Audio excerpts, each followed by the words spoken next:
Hoy nos adentraremos a uno de los lanzamientos más esperados del K-pop, Rosy, el primer álbum de larga duración en solitario de Rosé de Blackpink. ¿Fue un éxito? ¿Fue un fracaso? ¿Cumplió con las expectativas? Vamos a analizarlo desde todos los ángulos, opiniones de expertos, reacciones de fans, impacto en la industria y, por supuesto, veremos si logró destacarse entre los grandes lanzamientos del 2024. Para entender este álbum hay que remontarnos un poco. Rosé debutó en Blackpink en el 2016 y rápidamente se convirtió en una de las vocalistas más queridas del K-pop. Su primer proyecto en solitario fue el single álbum R en el 2021 que incluía los éxitos On The Ground y Gone. Dato curioso, On The Ground fue la primera canción de una solista coreana en debutar en el top 10 de Billboard Global 200. Después de eso pasaron 3 años sin más música en solitario. Rosé siguió enfocada en Blackpink, pero sus fans pedían a gritos un álbum completo. Finalmente, en diciembre de 2024, Rosé regresó con Rosy, un álbum con 12 canciones en el que participó activamente en la composición y producción. Pero, ¿estuvo a la altura de las expectativas? Vamos por partes. El sonido. Rosy explota un sonido pop alternativo con toques de R&B y soft rock. A diferencia de su primer EP, aquí vemos una Rosé más madura y con una producción más refinada. Las influencias claras de este álbum son Taylor Swift en su era folklore, Lana del Rey y hasta un poco de Lorde.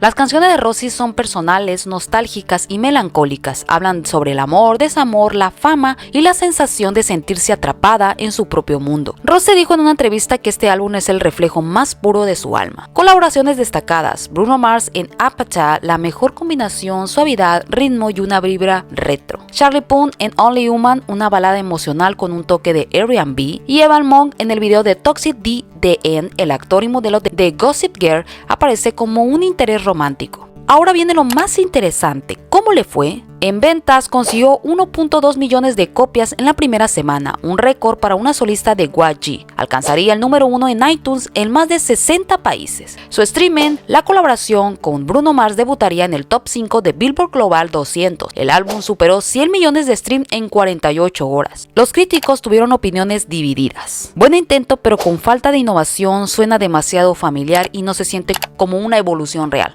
Rosé brilla en su esencia, pero el álbum carece de un gran momento. AP News, un viaje íntimo, aunque por momentos un poco monótono. Los Blink aplaudirían la vulnerabilidad de Rosé, pero algunos esperaban más impacto y canciones más memorables. Comentarios positivos. Por fin un álbum donde Rosé es 100% ella. El mejor álbum solista de una idol de Blackpink. Las críticas, muy bonito, pero le falta un boom. No hay una canción tan pegadiza como On The Ground. Entonces, ¿fue un fracaso o un éxito? Éxito comercial. Sí, vendió millones y rompió récords. ¿Éxito artístico? Depende de a quién le preguntes. Algunos lo consideran un paso importante para Rosé, otros creen que le faltó impacto. Si lo comparamos con otros debuts solistas de Blackpink, para muchos creemos que Rosy es el álbum más personal y más trabajado de todas ellas. Mi veredicto: no fue flop, pero tampoco un hit absoluto. Es un álbum que destaca por su sinceridad y emoción, pero quizá no tiene un single lo suficientemente fuerte para arrasar en el mainstream.